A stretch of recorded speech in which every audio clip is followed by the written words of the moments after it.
What's up, guys? This is your favorite YouTube commentator, GhostRobo, and we are here back with episode 3 of our Microbot playthrough. We skipped forward through some levels, and now we are in World 2, and you can see that it is a brand new blue world, and you'll notice that we have 5 little points of interaction now instead of 3.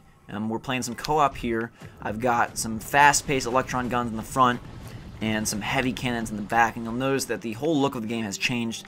Very, very cool, with this whole little nighttime glow and sort of some bones, or where we're getting deeper into the human body. Oh my gosh, what is that? It's a creepy crawly octopus demon android. We are going to definitely kill that. And I've also upgraded my health to now where I have 5 little health blocks as opposed to 3. I decided against going for a complete playthrough just because the game can get tedious at points, but let me assure you that it's gotten a lot crazier since we last made a video. There was a crazy big boss that was a lot of fun to fight and actually quite challenging, something I was surprised by because the first little bits of Microbot were so simple. I guess not easy. I did die a couple of times, but they weren't very challenging in the sense of, oh, big enemies. It was more like swarming you with little guys. And now we have all sorts of new stuff, which is exciting.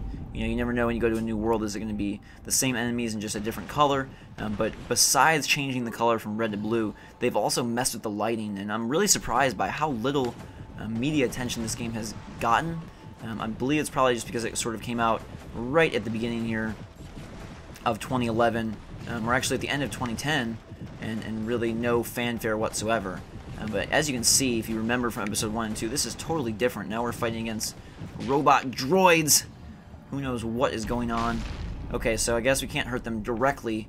My co-op partner here has figured out that we must shoot the stalagmites, or whatever you call these giant rocks that are, I guess, implanted within the human body here to take out the big droids. We can surely kill these little spermy guys, or whatever, whatever they are. We're still collecting XP and still have been upgrading our little dude. You'll notice that I have a different motor on the back, and now I'm using the carbon rotor, which allows me to move backwards and forwards as opposed to just being pulled by a mini fin. And I'm playing right now with Psychonaut25, and he is stuck using some of the more basic equipment. So he... I died! We'll hang tight in co-op again. You do respawn after 10 seconds. So it's not too bad, but both of us are now dead, and so we'll have to return to a previous checkpoint. But Microbot, again, really surprised by some of the indie titles so far this year. We've had Lost in Shadow, which I'm currently doing a full playthrough of, which technically isn't an indie title, but it gives off that same vibe. And then Microbot, absolutely fantastic for a downloadable game, great aesthetic, and now it's kind of matched that with some superb gameplay. And you know, you can tell that care went into a game when there's such a distinct difference between the levels. I would have to say that the first world probably dragged on for maybe a little bit too long.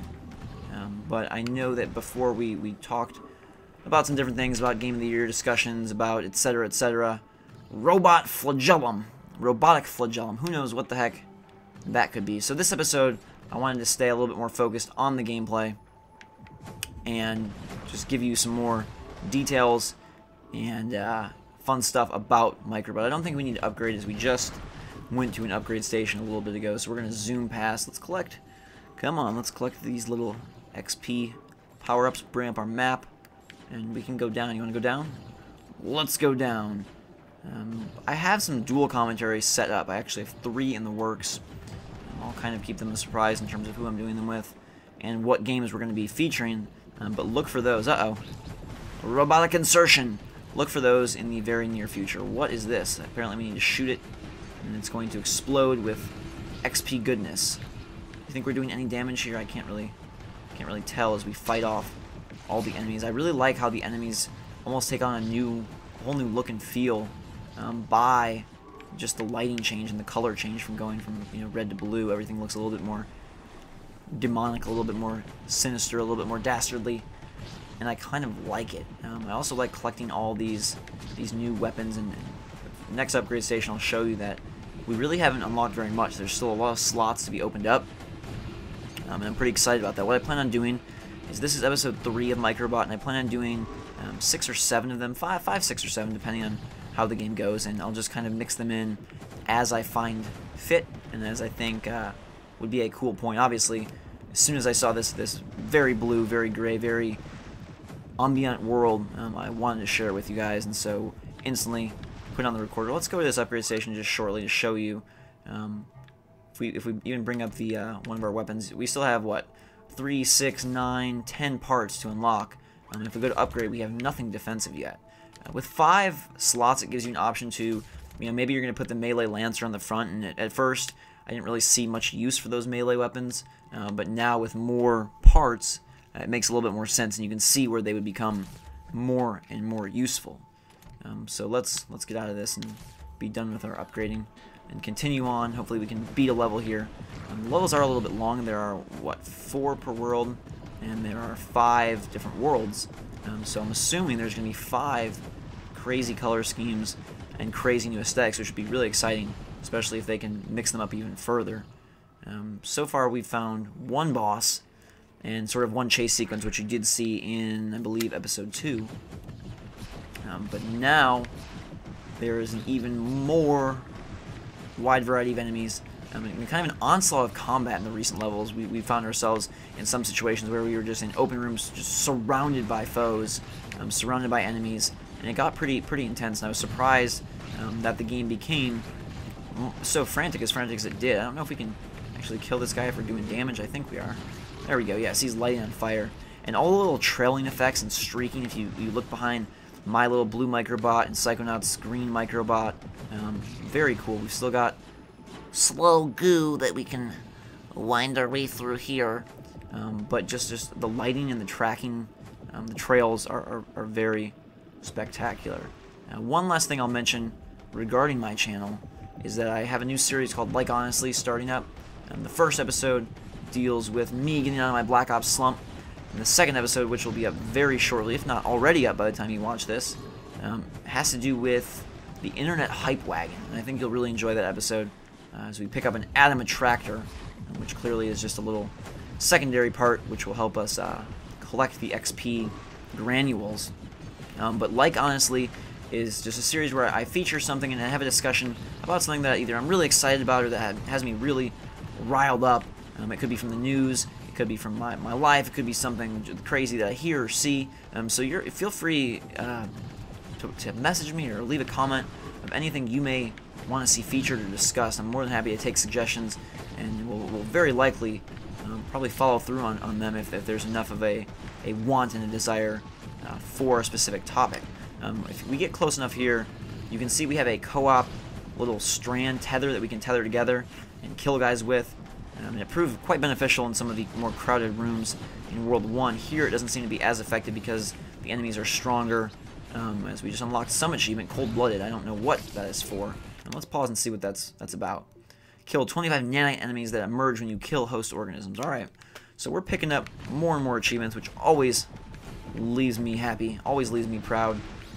Because like I mentioned in one of my other videos, I picked up about 16,000 achievement points this year. I was going for 20,000, and Call of Duty Black Ops would be the ruiner of that because it took all of my time in the last quarter of the year.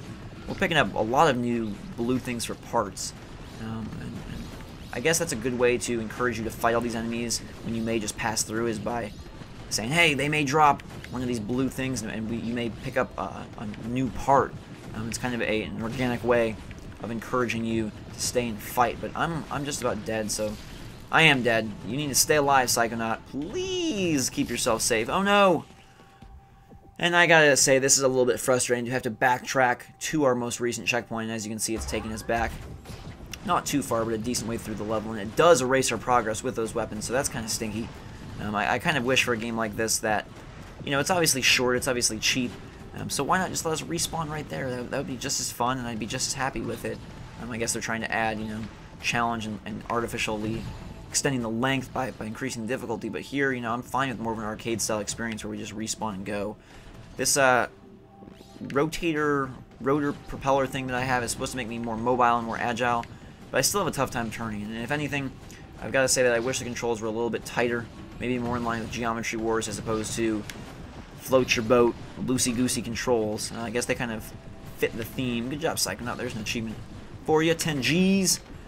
They kind of fit the theme of, a cell going through the body. And I was mentioning earlier when we were playing some of those more strenuous segments, as this one is right here, that this must be what it feels like to be a good bacteria or a good cell in the human body. Like you're getting swarmed by all these crazy germs and crazy foreign things, and it's just out of control, and you're losing your mind, but you do it for the sake of your host body. Just think how hard all of your cells are working for you day in and day out to protect you from the evils of the germ world.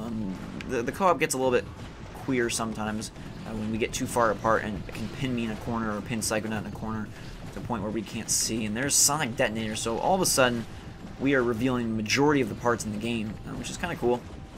But what does that leave for World 3 and 5? 3, 4, and 5? Are we just going to be hyper powered up, or what's up with that? I think we're going to get out of here, Psychonaut, because I do not want to risk another death.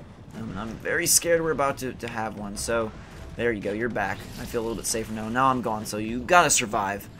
Survive, please. You've got 4 health. That extra health boost helps a ton, and they've clearly strengthened the enemies in World 2, and so luckily it's matched with some increased health. But let's pick up these blue parts and get the heck out of here. I'm pretty excited because in about 2 weeks the game release calendar is about to pick up full steam ahead again. We've got Little Big Planet 2, we've got Dead Space 2, Ghost Trick comes out for DS. I can't really highlight that very well on my channel, but I am going to be playing that. And then we've got Marvel vs. Capcom 3 kicking off February, and then you're right into Bulletstorm and Crisis 2 and all sorts of gaming goodness right away, and it's back to another Deja Vu 2010 where we're going to have great games throughout the entire year, which leaves my 2010 games a little bit sad that they're sitting on the shelf because they know they're not going to be played by their Lord GhostRobo, but that's just what you have to do when new stuff comes out. And there's spikes all over the place. That's not a good way to go. It's getting a lot more navigation heavy in terms of we have to go the right way and get around these weird balls of and now I'm dead. Luckily oh yes, good job, co-op partner, you survive. I feel like we're in a Donkey Kong Country level, and we're floating through the jungle, and there's all those thorns. It just really has that Donkey Kong Country 2 vibe. It reminds me of, what's that level called? Bramble Bunch, Bramble Bash, Bramble Jamble, I don't know. Bramble Blast, there you go. Bramble Blast, that is what it's called as we navigate our way through. I think we have to go down a little bit. This way, we follow the white arrow, go around this blue. What are all these things supposed to be? I'm assuming most of them are intended to be organic from your body, but I have never seen anything in the human anatomy that looks like a weird cylinder sphere. So yes, we're going to get transported to the next level. I think we'll take this time to wrap this video up. Say thank you very much for watching. I greatly appreciate it. Check out my other videos on the channel. Like Honestly is going to be a great series. You'll see episode 2 has a very cool new intro, so check that out. Look for more Black Ops gameplay. I have broken out of my slump, so we're going to be getting a lot more going there. And go check out Lost in Shadow if you haven't already. It's a really cool game, and actually one of my bigger surprises. I know it came out in 2011, but if I had to categorize it with 2010 games, I'd say it's one of my bigger surprises of 2010. It's really ingenious, really has a kind of mix between Limbo and Zelda, a whole combat element that I totally wasn't expecting, and I think it's definitely worth checking out at a budget price of only $39.99. So go check out some of those videos. Subscribe. If you have any friends, if you like what you see here and you have any friends who you think may be interested in GhostRobo or the stuff we got going on, please let them know. I'm really working hard to put out great content for you guys, and the more subscribers, the better. The more I can do, we can start doing some live streams, some more community-related events, and have a lot more fun. So tell somebody you know, tell 2 people you know, tell 10 people you know. Go out there and spread the good gospel of GhostRobo. But until next time, we will see you later.